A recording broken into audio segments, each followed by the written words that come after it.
My name is Daniel Thompson, and for most of my life I thought I had things figured out.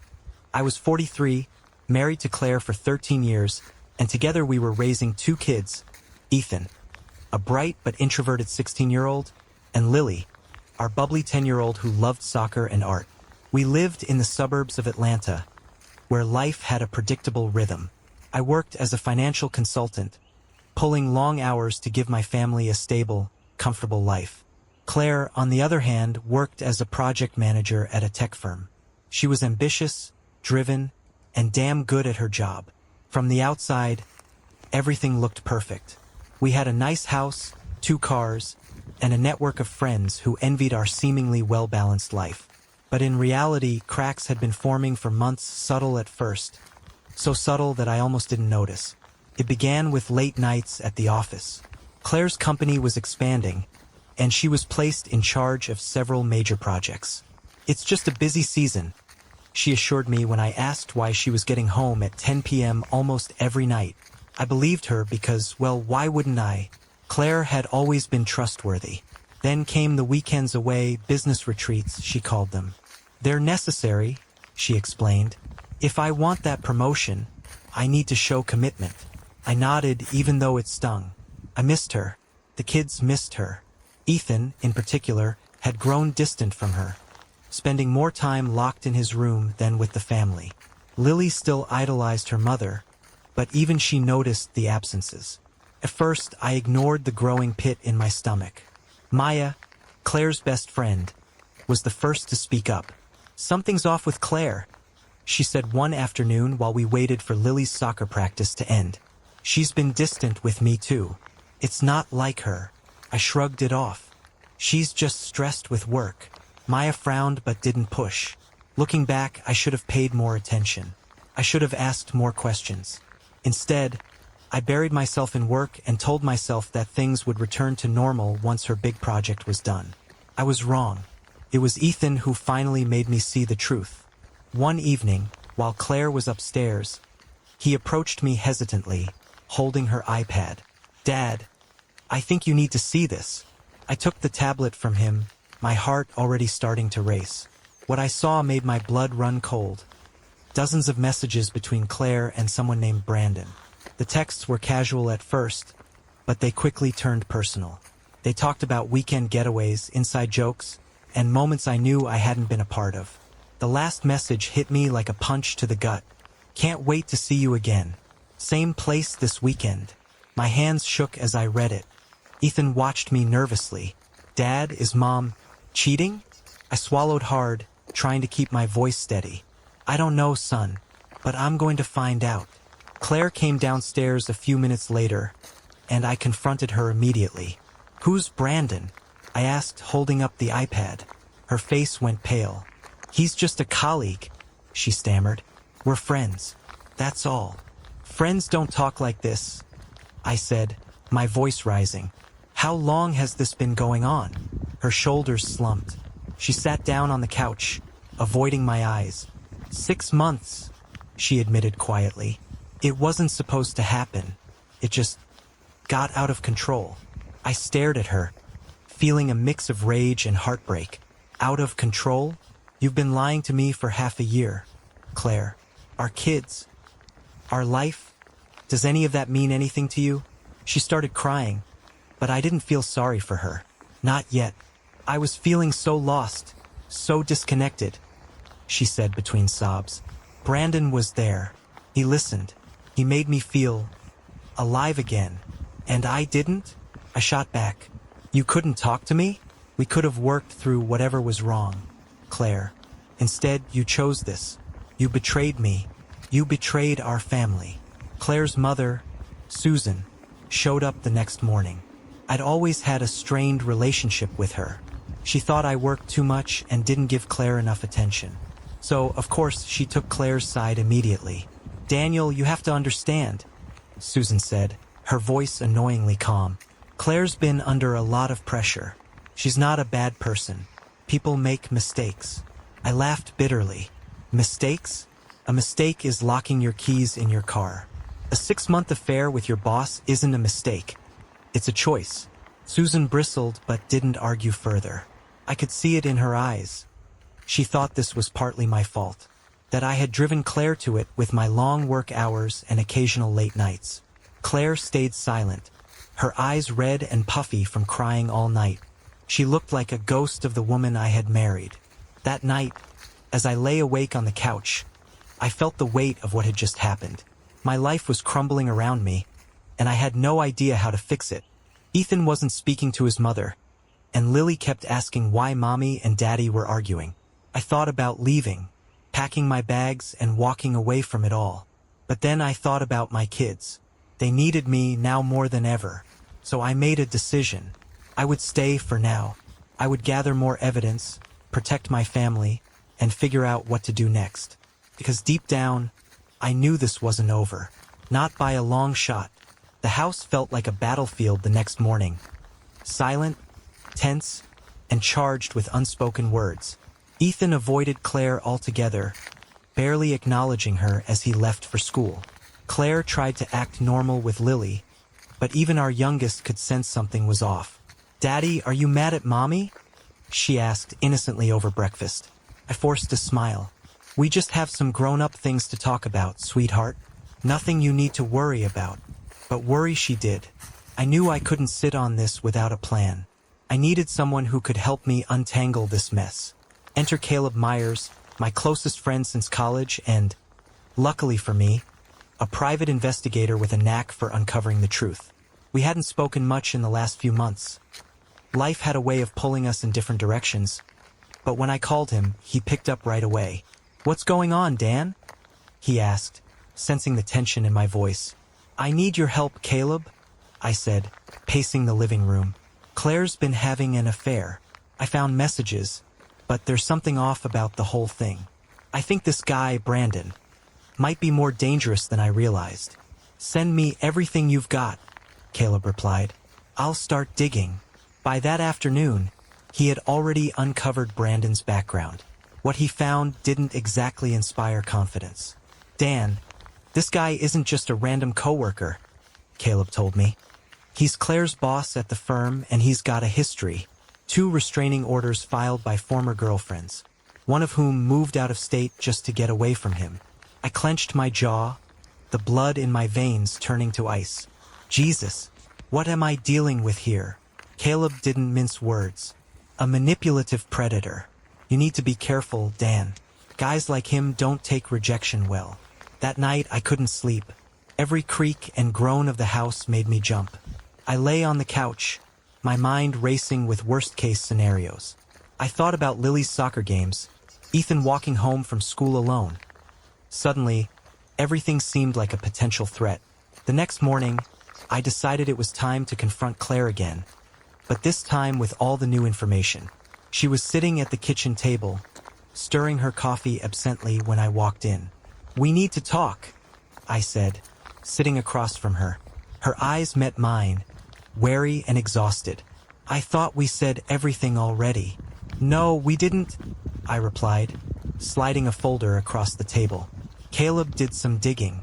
Turns out Brandon's not just a friendly coworker. He's dangerous, Claire.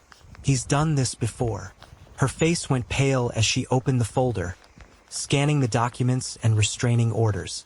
"I didn't know," she whispered, her voice trembling. "He told me his exes were crazy, that they made everything up." "Of course he did," I said, barely able to contain my frustration. "That's what guys like him do. They gaslight, manipulate, and isolate you until they're the only thing you think you have left." Claire buried her face in her hands. "I was so stupid." Ethan walked in at that moment, his backpack slung over one shoulder. He looked between us, instantly picking up on the tension. "What's going on?" I motioned for him to sit down. "Ethan, I need you to listen carefully. This isn't something I want you involved in, but it's important that you stay alert. If you ever see someone hanging around the house who doesn't belong, especially Brandon, you tell me right away, okay?" His eyes widened. "Brandon? Mom's boss." Claire nodded weakly. "It's complicated, honey, but your dad's right. We need to be cautious for a while." Ethan's face hardened. "If he comes near us, I'll make sure he regrets it." As the days passed, things escalated quickly. Claire ended the affair, cutting off all contact with Brandon. She blocked his number and told him not to reach out again. For a brief moment, I thought it was over. I was wrong. One night, around midnight, we were startled awake by a loud crash from the front yard. I bolted off the couch and ran to the door, my heart in my throat. A brick lay on the front porch, the shattered remnants of our front window glittering around it. Wrapped around the brick was a piece of paper with a chilling message. "This isn't over." Claire stood behind me, trembling. "It's him. I know it's him." I called Caleb immediately.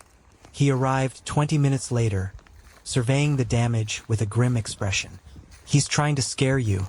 Classic intimidation tactic. The police came and took our statements, promising to increase patrols in the area. But I knew deep down that it wouldn't be enough. Brandon wasn't going to walk away quietly. The next day, I kept Ethan and Lily home from school and installed security cameras around the house. Claire tried to stay calm for the kids, but she was visibly shaken. Even Susan, who had been so defensive before, was starting to change her tune. "I didn't realize how serious this was," she said, wringing her hands. "Maybe you were right to be worried, Daniel. A little late for that, don't you think?" I muttered, but I didn't have the energy to argue. Then, things took an unexpected turn. Claire's best friend, Maya, called her that evening. "I think you should know something," she said. "I dated Brandon years ago, and it didn't end well." My stomach dropped as I listened on speakerphone. "What do you mean?" Claire asked, her voice barely a whisper.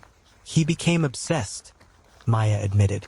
"He didn't handle rejection well. When I broke things off, he followed me for weeks, showing up at my work, sending flowers, waiting outside my apartment." Claire's face went pale. "You should get out of town for a while," Maya warned. "Just until things cool down." And that's when it hit me, we needed an escape plan. The decision to leave Atlanta wasn't an easy one. I hated the idea of abandoning my home, my kids' home, but with Brandon throwing bricks through our windows and stalking my family, staying felt like a losing battle. "We'll go to your mom's beach house," I told Claire that night after putting the kids to bed. "It's far enough that Brandon won't know where we are. We'll figure out our next move from there." Claire nodded, her eyes tired and swollen from days of crying. "Okay, I'll pack some bags. We can leave in the morning." "No," I said firmly. "We leave now." We packed quickly, tossing essentials into suitcases and loading the car while Ethan and Lily slept. I didn't want to scare them any more than they already were, so I told them we were taking an impromptu vacation. Ethan was suspicious, of course, but Lily's face lit up at the idea of the beach.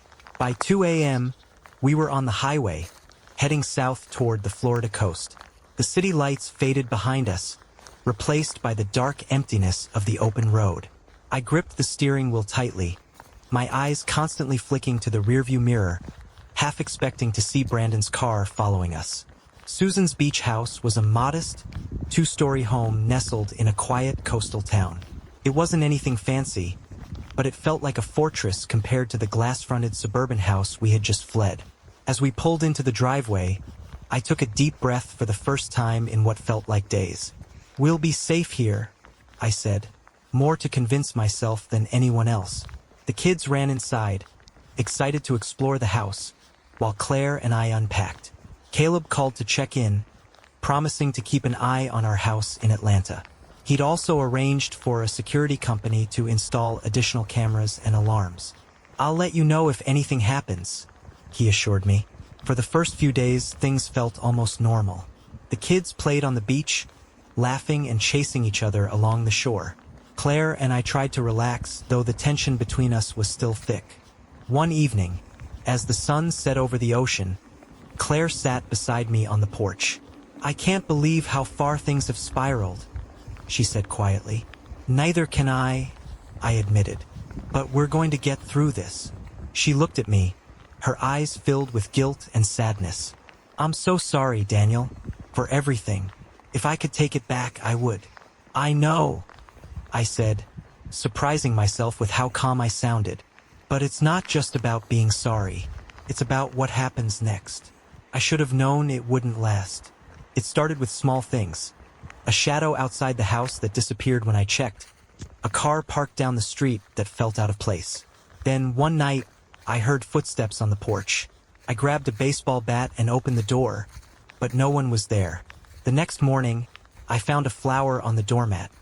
A single red rose. Claire's face went pale when she saw it.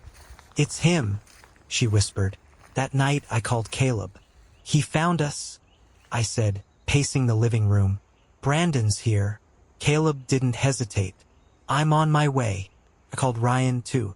My younger brother had always been a hothead, but he was fiercely protective of me and the kids. "I'll be there by morning," he promised. "If that asshole shows up, we'll deal with him." It didn't take long for Brandon to make his next move. Around midnight, there was a loud knock at the door. Claire froze, clutching my arm. "Stay with the kids," I said, grabbing the baseball bat again.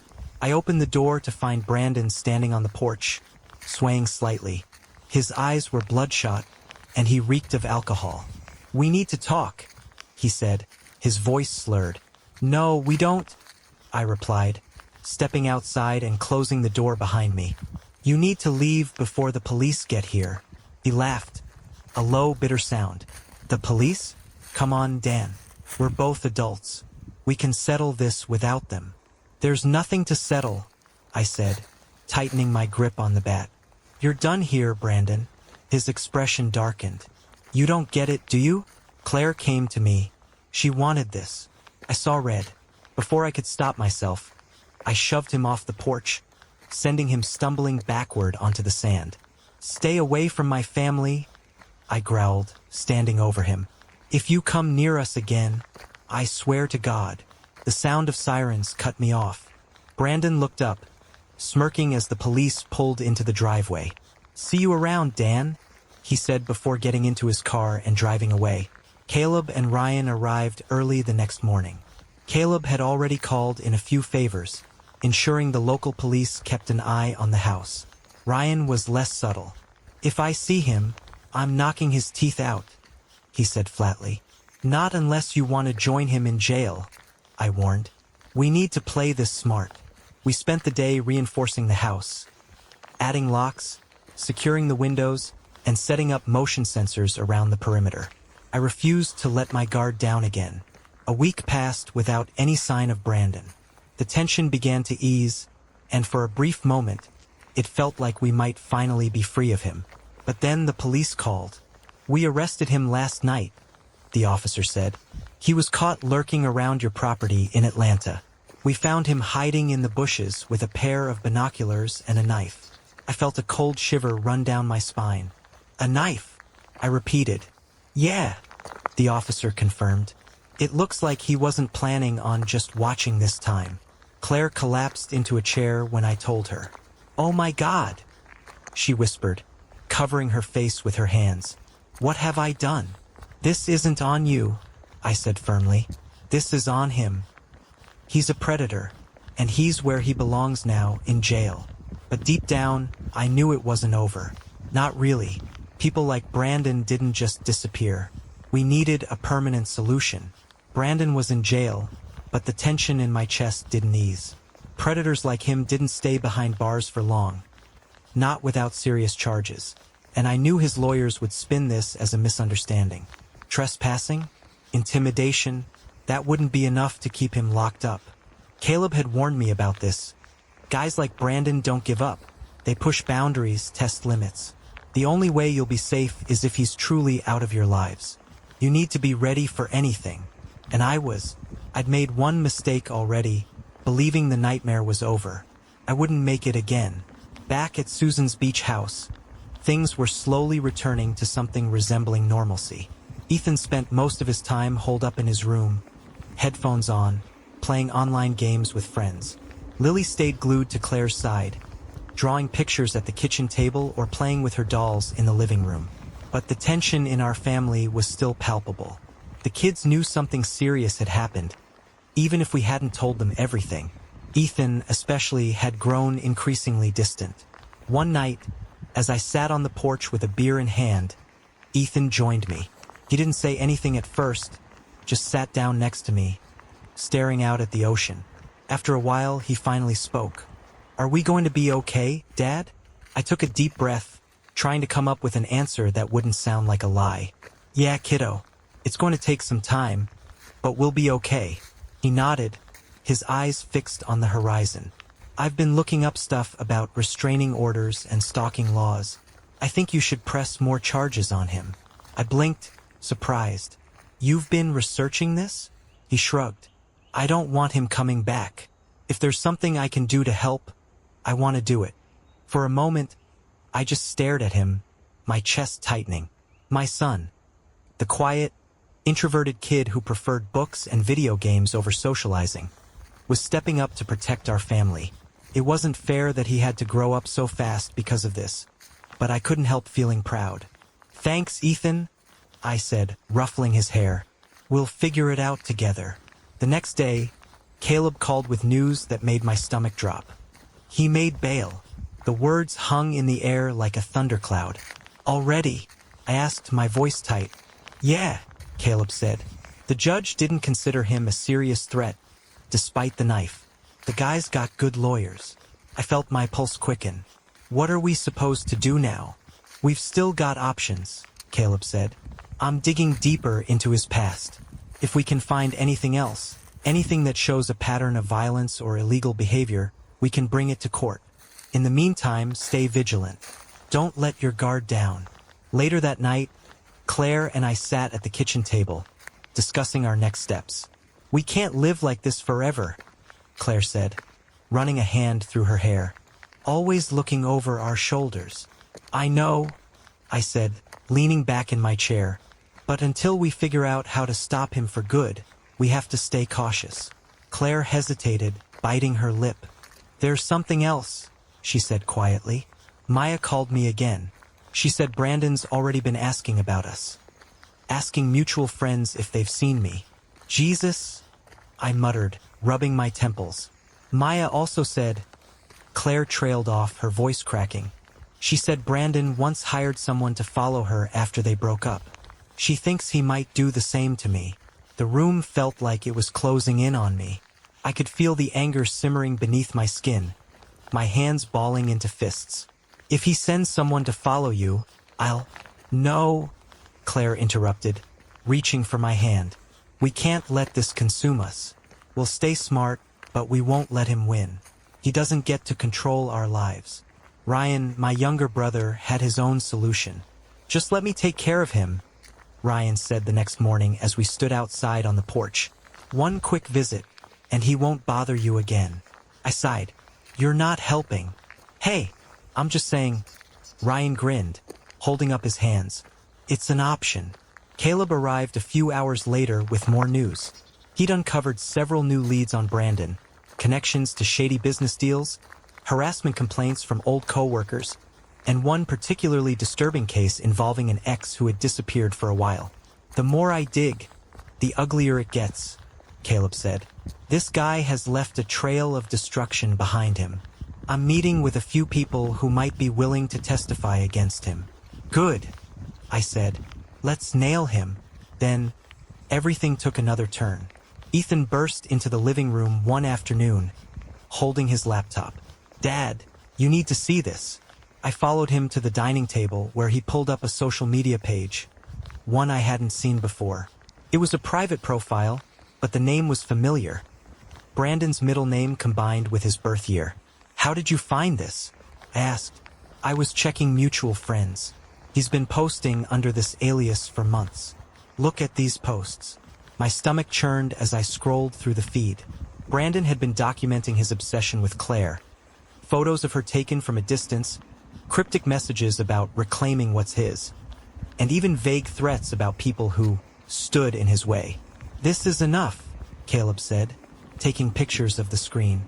"We'll send this to the judge. This could tip the scales in our favor." A few days later, we got the break we needed. Caleb met with a former co-worker of Brandon's, who agreed to testify about the harassment and threats she had endured. Combined with the new evidence, the case against Brandon was growing stronger by the day. But Brandon wasn't done. Late one night, I woke up to a strange noise outside. I grabbed the bat by the door and stepped onto the porch. A man in a hoodie stood at the edge of the driveway, his face obscured in the shadows. "Brandon," I called out. He didn't respond. Instead, he turned and walked into the darkness. I tightened my grip on the bat, my pulse racing. "We need to end this," I whispered to myself. We were building a case against Brandon brick by brick, but with every piece of evidence we found, I felt like time was slipping through my fingers. Caleb was relentless, digging through every corner of Brandon's life to strengthen our case, while Ethan monitored Brandon's online activity like a hawk. The private social media profile Ethan had discovered was a goldmine of incriminating content, but it was also a terrifying reminder that Brandon was always watching. The kids could sense the pressure ramping up. Lily started having nightmares, waking up crying and running into Claire's arms. Ethan, on the other hand, was angrier than ever, channeling his frustration into research and helping Caleb track Brandon's digital footprint. "He's not getting away with this?" Ethan told me one night as we sat in front of his laptop. "I'll make sure of it." I couldn't help but admire his determination, even though it hurt to see him lose a piece of his childhood to this nightmare. We were gearing up for a court hearing to request a permanent restraining order against Brandon, armed with testimony from his ex-coworker and the social media posts Ethan had found. Caleb also reached out to Maya, who agreed to testify about her past experiences with him. Things were finally moving in the right direction until Brandon made his next move. It was a Saturday afternoon when the doorbell rang.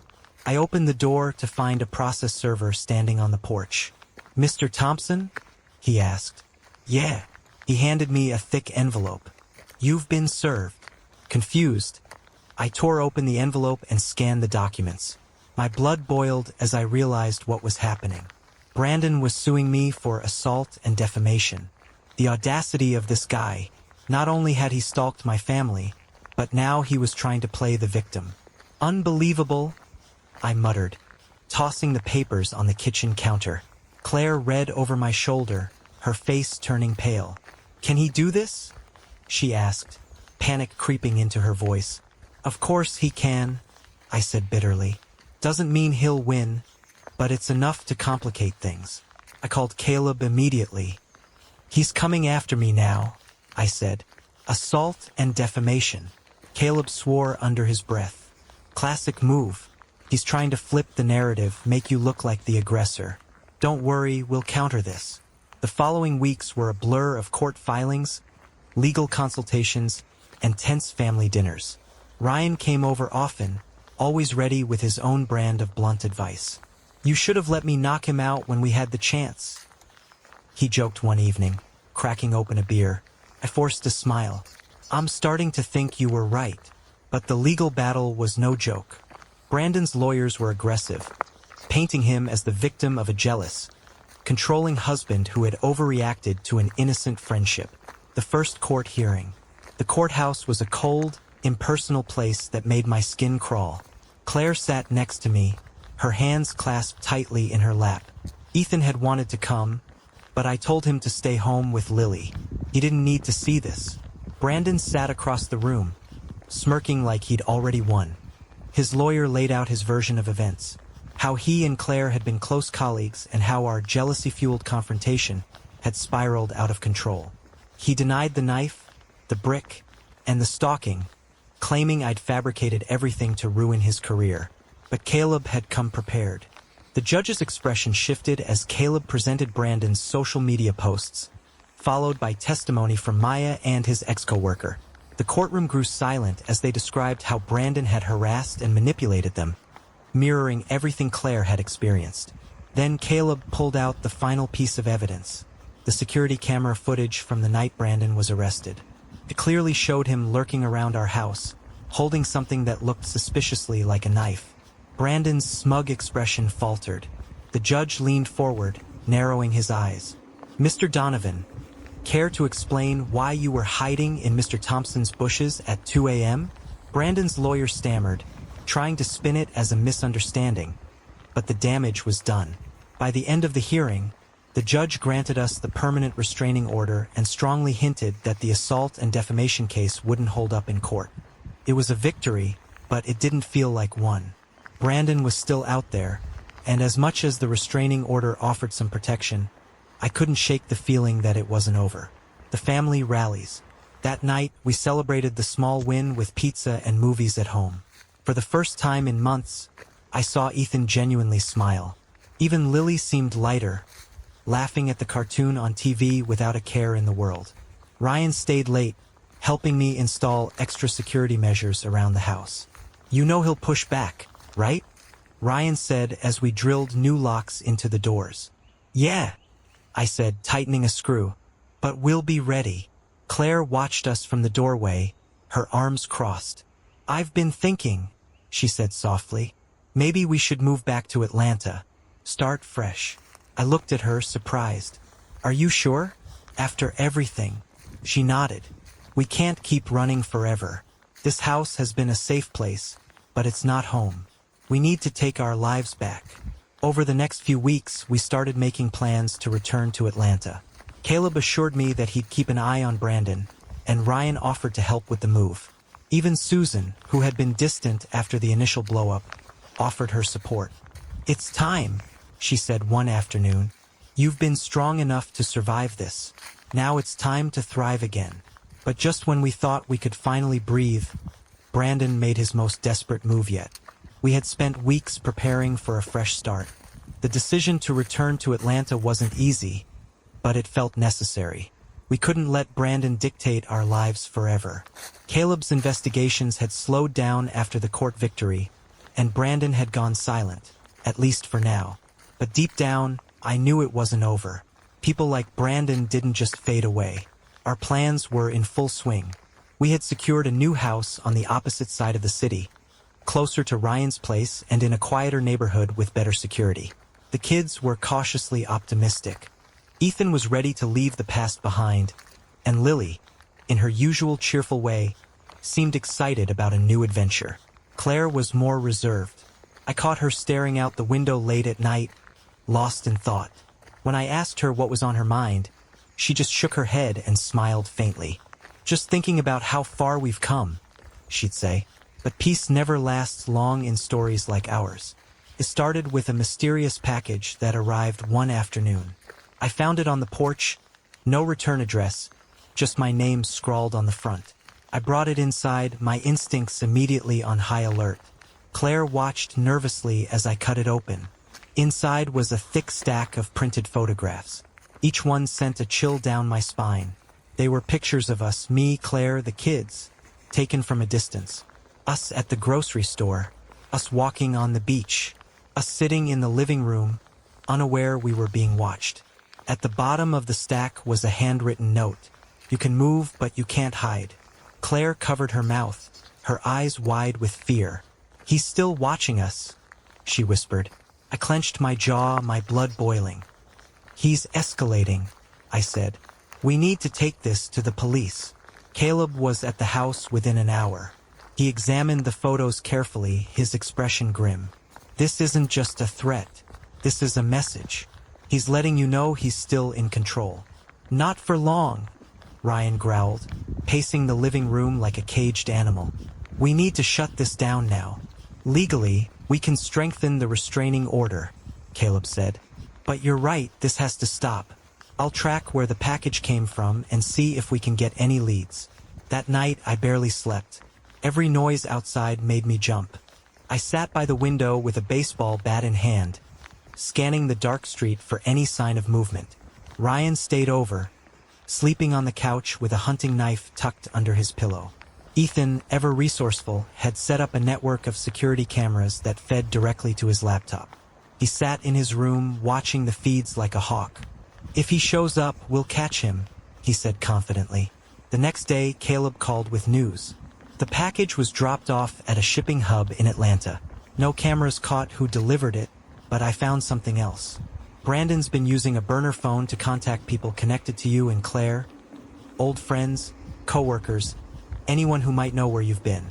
I tightened my grip on the phone. "He's fishing for information." "Exactly," Caleb said. "He's getting desperate. That makes him dangerous." The final confrontation came sooner than I expected. It was a quiet Sunday afternoon. The kids were in the living room watching TV, and Claire was in the kitchen making lunch. I was on the porch with Ryan, enjoying the brief moment of calm. Then we heard the shattering of glass. I bolted inside to find the living room window smashed, a brick lying on the floor. The kids were frozen in shock, their eyes wide with fear. Claire ran in, her face pale. I grabbed the bat and ran outside, my heart pounding. A car was speeding away down the street, a familiar car. "That's his car," Ethan shouted from the porch. Ryan didn't wait for instructions. He jumped into his truck and took off after him. I followed close behind in my car, my hands trembling on the wheel. I had no plan, just a burning need to end this once and for all. The chase lasted for several miles, weaving through back roads and narrow streets. Brandon's car swerved recklessly, nearly hitting a mailbox before skidding to a stop in an empty parking lot. Ryan and I pulled in behind him, blocking his escape. I got out of the car, the bat still in my hand. Brandon stepped out of his car, his hands raised in mock surrender. "What's the plan, Dan?" he sneered. "Gonna hit me with that bat? Go ahead. Let's see how that works out for you in court." My pulse raced. I could feel the anger bubbling up, the urge to swing the bat and wipe that smug grin off his face. But I knew that's exactly what he wanted. "It's over, Brandon," I said through gritted teeth. "The police are already on their way." He laughed, taking a step closer. "You think you've won? You've got nothing on me. All those pictures? Just coincidences. The package? No proof it was me. You'll never be able to touch me." Ryan moved in, his fists clenched. "Careful what you wish for, asshole." The sound of sirens filled the air. Brandon turned, his smirk fading as two police cars pulled into the lot. Officers got out, guns drawn, ordering him to the ground. Caleb stepped out of one of the police cars, holding up his phone. "We've got enough now, Brandon," he said. "You're done." Brandon's face twisted in rage as the officers cuffed him and read him his rights. I stood there, watching as they led him away. For the first time in months, I felt like I could breathe again. Ryan clapped me on the back. "Told you we'd shut it down." "Yeah," I said, exhaling slowly. "Let's go home." Back at the house, Claire hugged me tightly, tears streaming down her face. "Is it really over?" she whispered. "This time it is, I promised." Ethan smiled from the doorway, his laptop still open. "I caught the whole thing on camera," he said proudly. Lily tugged at my hand. "Can we go back to the beach now, Daddy?" I laughed, ruffling her hair. "Soon, sweetheart. Very soon." For the first time in months, it felt like the storm had finally passed. Brandon was in jail, this time with charges that would stick. Stalking, harassment, violating the restraining order, and enough documented evidence to make sure he wouldn't see daylight for a long time. Caleb had made sure of that. Still, the damage he caused wasn't something we could easily forget. The kids were the first priority. Ethan seemed more grounded than ever after everything that had happened, but I knew that type of strength didn't come without a price. He'd taken on a burden no 16-year-old should have to bear. Lily was young enough that her memories of the chaos would likely fade over time, but the anxiety still lingered in the way she clung to Claire when we left the house. Our plan to return to Atlanta continued, but it wasn't as simple as packing up and moving back. This time, we weren't going back to the life we'd left behind. We were rebuilding something new.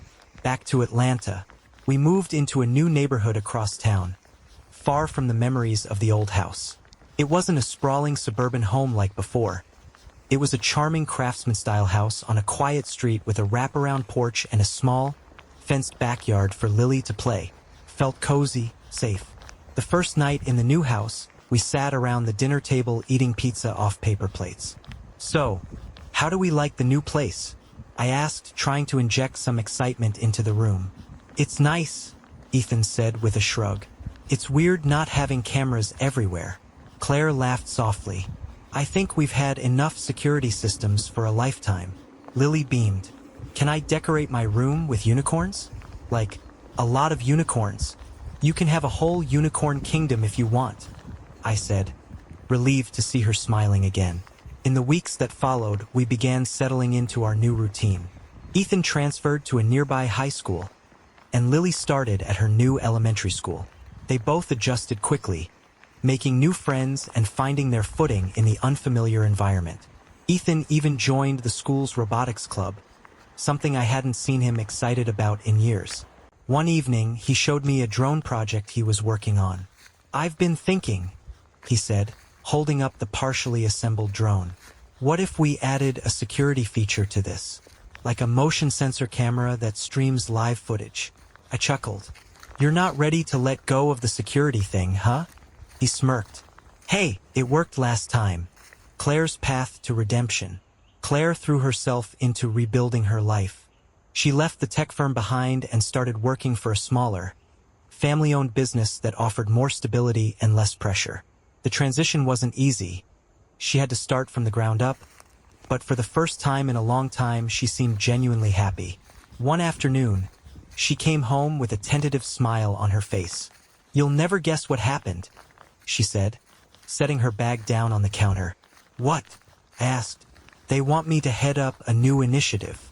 It's not a management position, but it's a big step forward." "That's amazing, Claire," I said, hugging her. She looked up at me, her eyes full of gratitude. "Thank you for believing in me, even when I didn't deserve it." "We've all made mistakes," I said. "What matters is what we do next." Family healing. Our family therapy sessions with Dr. Lewis became a cornerstone of our healing. At first, the sessions were hard, raw, and emotional, but slowly we began to rebuild trust. One evening, during a particularly intense session, Ethan opened up in a way that left us speechless. "I was really mad at you, Mom," he said, his voice cracking. "Not just for what happened, but because I felt like I had to protect everyone. I felt like it wasn't fair." Claire's eyes filled with tears. "I'm so sorry, Ethan. I never wanted you to carry that. I should have been the one protecting you." Ethan nodded. "I know, but we're here now. We're stronger than we were before." That session marked a turning point. It felt like we'd reached the other side of something dark and heavy, and for the first time in a long time, there was light. Ryan and Caleb, our constant support. Ryan remained a constant presence in our lives, dropping by regularly to check on us and lending his trademark tough love advice. "So, no more stalkers or psychopaths?" he joked one afternoon, helping me fix a leaky faucet. "I think we're officially stalker-free," I said with a grin. Caleb, too, became more than just a private investigator. He became family. Without him, I wasn't sure we would have made it through. One night, we had him over for dinner, and as we clinked glasses, I raised mine higher. "To Caleb," I said, "the best damn investigator and friend anyone could ask for." He smiled modestly. "I just did what needed to be done. You're the one who kept your family together." A new chapter begins. Months passed, and life began to feel normal again. The fear faded, replaced by a cautious optimism. Then, one evening, Claire surprised me. "I've been thinking," she said as we sat on the porch, watching the sunset. "Maybe we should renew our vows." I raised an eyebrow. "Really?" She nodded. "We've been through hell and back, but we made it. I want us to have something new, a fresh start. Not because we have to, but because we choose to." I smiled, taking her hand. "I think that's a beautiful idea." The vow renewal ceremony was a simple, intimate affair in our backyard. Ethan stood beside me as my best man, and Lily scattered flower petals down the aisle. Claire wore a soft white dress, her eyes shining with a peace I hadn't seen in a long time. "I love you, Daniel," she said, her voice trembling. "Thank you for standing by me, even when it would have been easier to walk away." "I love you too," I replied, my voice thick with emotion. "We've been through the worst, but I wouldn't trade this journey for anything." As we kissed, our family and friends cheered.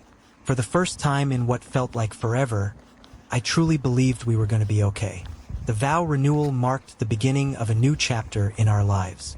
It wasn't a magical fix, but it was a promise.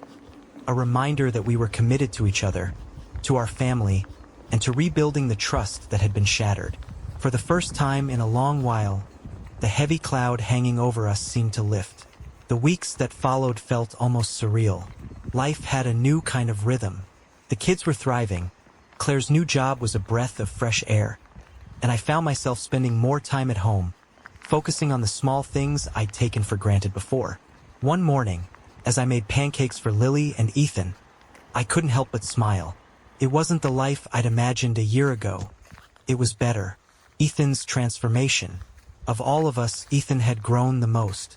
The quiet, introverted boy who once hid behind his computer had turned into a confident, sharp-witted young man with a clear sense of purpose. His experience with Brandon had left a mark on him, but rather than letting it consume him, he turned it into motivation. He became obsessed with cybersecurity, throwing himself into coding and building software programs. One evening, he called me into his room to show me something. "Check this out," he said, gesturing to his computer screen. "It's a security app I've been working on. It detects suspicious activity on social media accounts and flags potential threats." I stared at him, impressed. "You built this?" He nodded. "It's not perfect yet, but I think it could help people. So they don't get blindsided like we did." I put a hand on his shoulder. "Ethan, that's incredible. You should be proud of yourself." His eyes lit up. "I'm thinking about presenting it at the tech fair next month." "Do it," I said without hesitation. "I'll be right there cheering you on." Claire's redemption. Claire had also embraced her fresh start with everything she had. Her new job brought out a side of her I hadn't seen in years. Passionate, driven, and genuinely happy. The small company she worked for gave her room to grow and the flexibility to be present for the kids in a way her previous job hadn't. One evening, as we sat on the porch, she leaned against me, watching the stars. "I feel like I finally know who I am again," she said softly. "Not just a manager or a mom. Me." I smiled, kissing her forehead. "You've always been more than you gave yourself credit for." "I couldn't have done it without you," she whispered. "Without your forgiveness." "We did it together," I said. Challenges resurface. Of course, it wasn't all smooth sailing. Old wounds have a way of reopening when you least expect it. One afternoon, while scrolling through the news, I saw a headline that made my stomach drop. "Local man released early from prison due to overcrowding." Brandon's name was listed among those released. I froze, my heart pounding. Claire noticed my expression and leaned over my shoulder. Her face went pale when she read the article. "He's out," she whispered. I nodded, swallowing hard. Early release. For a moment, the air felt heavy again. But then I reminded myself. This time we were prepared. We had resources. We had Caleb. And most importantly, we had each other. A new kind of strength. I called Caleb immediately, and he reassured me. "I've already flagged his name in the system. If he makes one wrong move, we'll know about it before he even has a chance to think twice." Ryan, ever the protector, stopped by that evening, just to check in. He made sure all the locks and security systems were still working perfectly and insisted on helping Ethan update the home security app he had developed. "I doubt he's stupid enough to come after you again," Ryan said, crossing his arms. "But if he does, I'll be waiting." For a few tense weeks, we lived with one eye over our shoulder, but nothing happened. No mysterious packages. No strange cars parked outside. No sign of Brandon at all. Slowly, the anxiety eased, replaced by cautious optimism. It felt like the universe had given us a second chance, and this time we were determined to make the most of it. Ethan's big day. The tech fair was the perfect distraction. Ethan's security app, now polished and functioning flawlessly, was a hit. His presentation drew a small crowd, and a local tech startup even approached him about collaborating on future projects. Watching him stand on that stage, explaining his project with confidence and passion, filled me with a pride I couldn't put into words. Afterward, as we packed up his display, I hugged him tightly. "You're going to do great things, kid." He grinned. "I learned from the best." Moving forward, as the months passed, life settled into a new normal. We stopped talking about Brandon. We stopped worrying about what might happen next. Instead, we focused on what mattered, each other. We spent weekends hiking in the nearby mountains, playing board games on rainy days, and hosting family barbecues with Ryan and Caleb. We made new memories, building something stronger than we ever had before. One evening, as Claire and I sat on the porch watching the sunset, she reached for my hand. "I've been thinking about everything we've been through," she said, "and I realized something. I wouldn't change it." I raised an eyebrow. "Not even the nightmare part?" "Especially that part," she said with a smile. "It made us who we are. Stronger, better." I squeezed her hand. "I think you're right." The sun dipped below the horizon, casting a warm glow over the neighborhood. For the first time in a long time, I felt completely at peace. Time has a way of smoothing out the sharp edges of painful memories. What once felt like a constant storm gradually faded into a story we could tell without trembling hands or forced smiles. Life didn't return to the way it was before because that life was gone. But it did evolve into something new, something better. A year after Brandon's release, we had heard nothing from him. No strange packages, no sightings, no lurking shadows in our lives. It was as though he had vanished entirely. Caleb stayed vigilant, always keeping tabs on Brandon's whereabouts. But even he seemed convinced that the man had finally moved on. Still, we weren't the same people we had been when this nightmare started. We had grown, and our story was no longer one of survival. It was one of resilience. Claire's new beginning.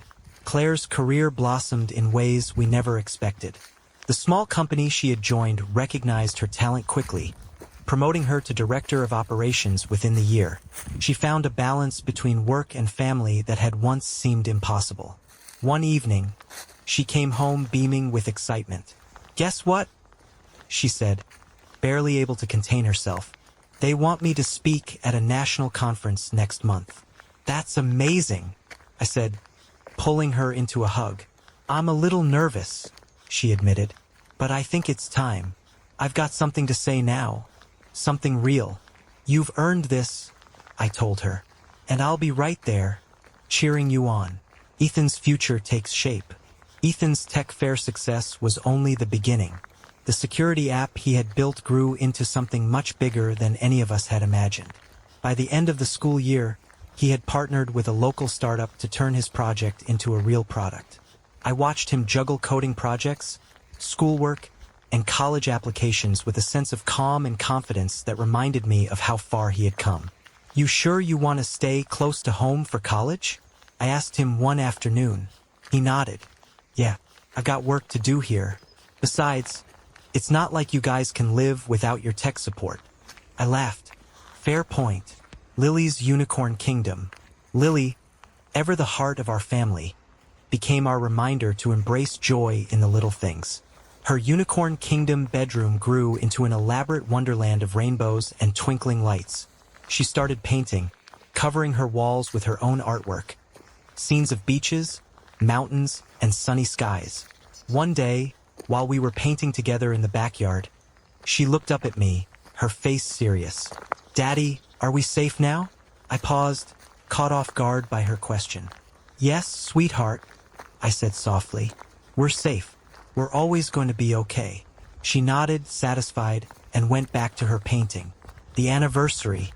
It was exactly 2 years after the vow renewal when Claire suggested something unexpected. "Let's take a trip," she said.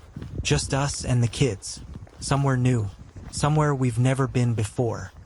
It felt symbolic. A true escape from everything that had haunted us.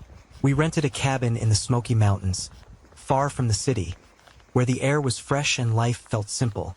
We hiked through thick forests, roasted marshmallows around a campfire, and spent lazy afternoons reading and playing board games. At night, we sat on the cabin's porch, wrapped in blankets, watching the stars. "I could stay here forever," Claire said one night, leaning against me.